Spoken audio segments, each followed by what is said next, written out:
तो चलो आप थोड़े से एमसीक्यू सॉल्व कर लेते हैं। तो ये क्वेश्चन देखते हैं, ये गेट 2016 में पूछा गया, which of the following statements are true with respect to heat and work. तो इसमें से हीट और वर्क के रिस्पेक्ट में कौन सा स्टेटमेंट ट्रू है वो बताना है।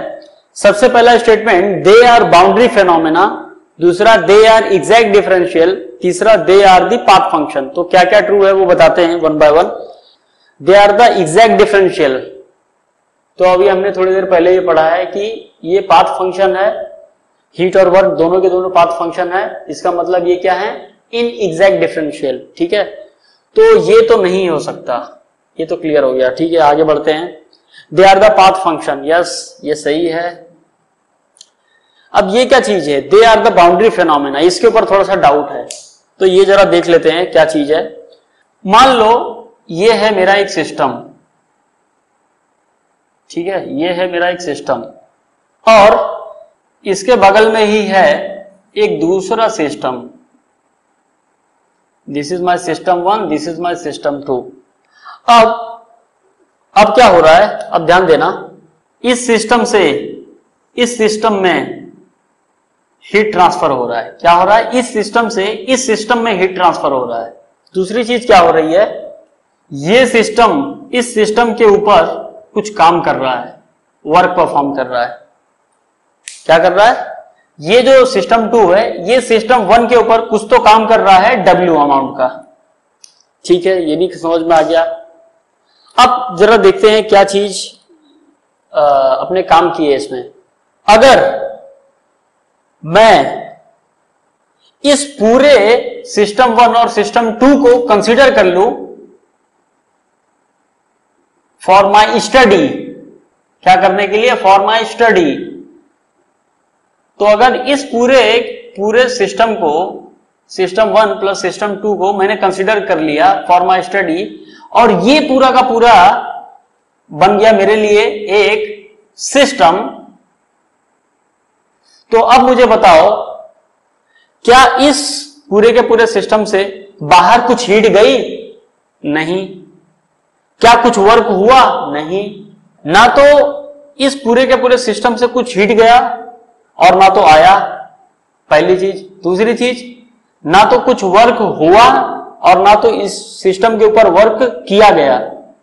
तो अगर मैं इस पूरे के पूरे सिस्टम को कंसीडर करता हूं फॉर माई स्टडी, तो हीट इज 0, वर्क इज 0। ठीक है, कोई दिक्कत वाली बात नहीं, समझ में आ गया मुझे। लेकिन अगर मैं अपने स्टडी के लिए, अपने एनालिसिस के लिए, मैं इस पोर्शन को, ये जो इतना पोर्शन है, ये वाला जो सिस्टम 1 है, इसको कंसीडर करता हूं। अब मैं क्या कर रहा हूं, स्टडी करने के लिए सिर्फ इस सिस्टम 1 को कंसीडर कर रहा हूं। तो अगर मैंने इस सिस्टम 1 को अपना सिस्टम पकड़ा और उसको स्टडी किया, तो मैं देख रहा हूं कि इस सिस्टम से हीट ट्रांसफर हो रहा है, यस जा रहा है हीट। क्या वर्क का कुछ हो रहा है? यस, इसके ऊपर, इस सिस्टम के ऊपर वर्क हो रहा है। तो इसका मतलब क्या हीट और वर्क बाउंड्री के ऊपर डिपेंड हुई कि नहीं हुई? ऑफ कोर्स हो गई।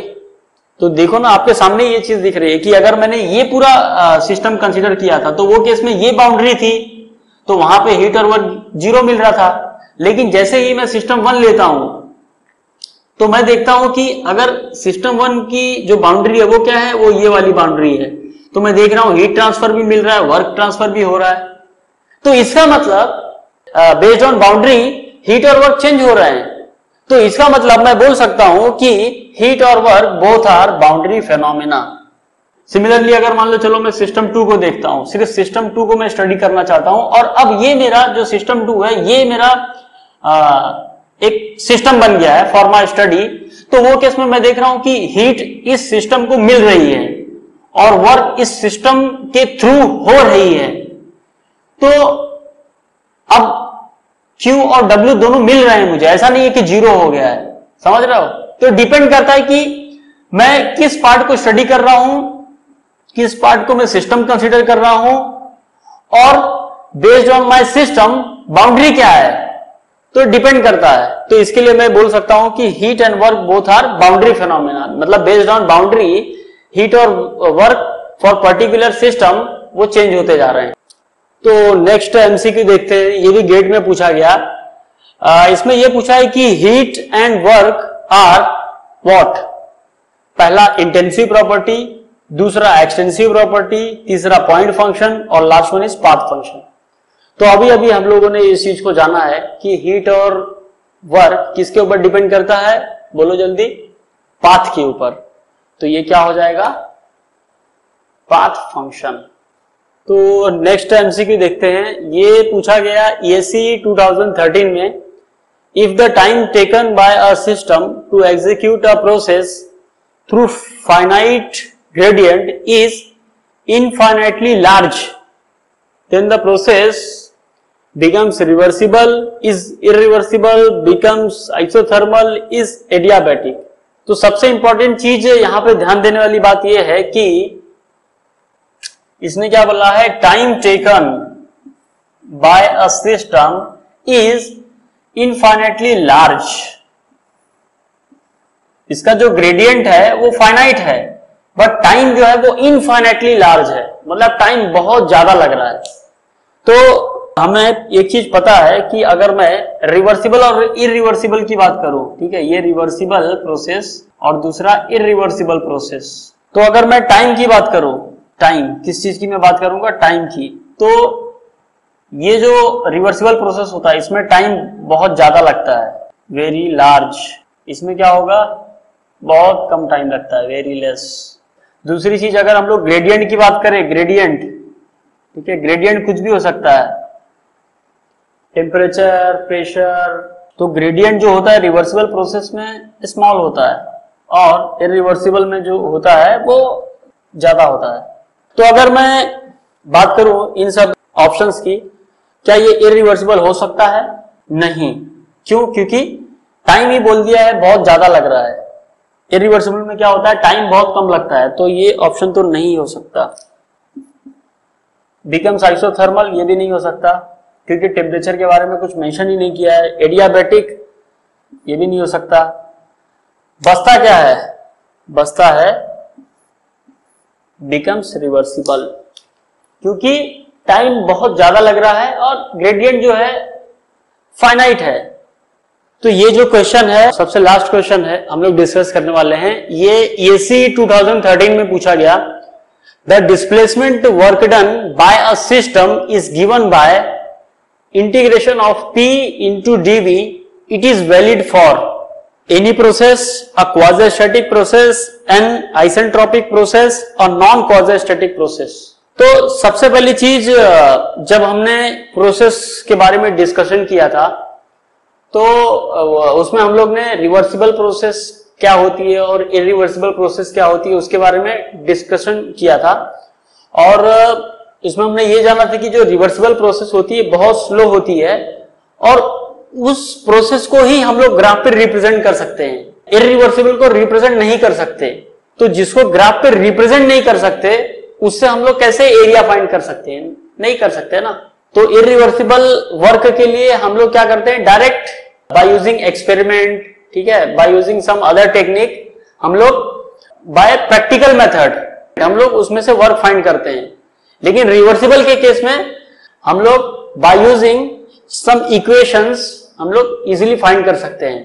तो इसमें जो बात की है displacement work done, displacement work done मतलब इसमें कुछ इसकी बात की गई है कि एक मेरे पास पिस्टन सिलेंडर डिवाइस है और उसके थ्रू कोई तो प्रोसेस हो रही है, प्रोसेस 1 to 2, और उसका जो वर्क है फ्रॉम 1 to 2 उसको मैं इससे फाइंड कर रहा हूं। तो ये तभी मैं फाइंड कर सकता हूं जब मेरा प्रोसेस जो होगा वो रिवर्सिबल हो। क्या हो? रिवर्सिबल हो। रिवर्सिबल हो इसका मतलब बहुत स्लो प्रोसेस है, इसका मतलब क्वाज़ी स्टैटिक प्रोसेस है। क्या है? Quasi static process. तो ये भी नहीं हो सकता और आइसेंट्रोपिक का तो सवाल ही नहीं उठता। एंड नॉन क्वाज़ी स्टैटिक मतलब इरिवर्सिबल प्रोसेस। इरिवर्सिबल प्रोसेस में हम लोग ये इक्वेशन नहीं यूज कर सकते हैं, तो ये भी नहीं। बचा क्या? Quasi static process, it means reversible process. तो ये थे कुछ एमसीक्यू जो हमने सॉल्व किए। और इसके अलावा आप प्रैक्टिस के लिए आप क्या कर सकते हैं, जो प्रीवियस ईयर ईएससी का पेपर्स है, ठीक है, और प्रीवियस ईयर गेट का पेपर्स हो गया या प्रीवियस ईयर इसरो के पेपर्स हो गए, उसमें आप देखेंगे इस टॉपिक से रिलेटेड आपको बहुत सारे क्वेश्चंस मिल जाएंगे। ठीक है, मैंने सभी क्वेश्चन को कवर नहीं किया है, मैंने सिर्फ वैरायटी ऑफ कंसेप्ट को कवर करने के लिए हर एक कंसेप्ट से एक दो क्वेश्चन उठा के उसको सॉल्व किए हैं। ठीक है, तो आप क्या करना, प्रैक्टिस के लिए आप जो है ढेर सारे एमसीक्यूज लगाइए, और आपको जो भी डाउट हो वो आप नीचे कमेंट सेक्शन में पोस्ट कर देना, मैं उसका जल्द से जल्द रिप्लाई दूंगा। तो इस तरह हमने फर्स्ट टॉपिक जो है बेसिक्स एंड जीरोथ लॉ, इसको हमने फिनिश कर दिया। ठीक है, अब हम लोग नेक्स्ट टॉपिक स्टार्ट करेंगे अगले वीडियो से। तो अपना ध्यान रखें, बाय, टेक केयर।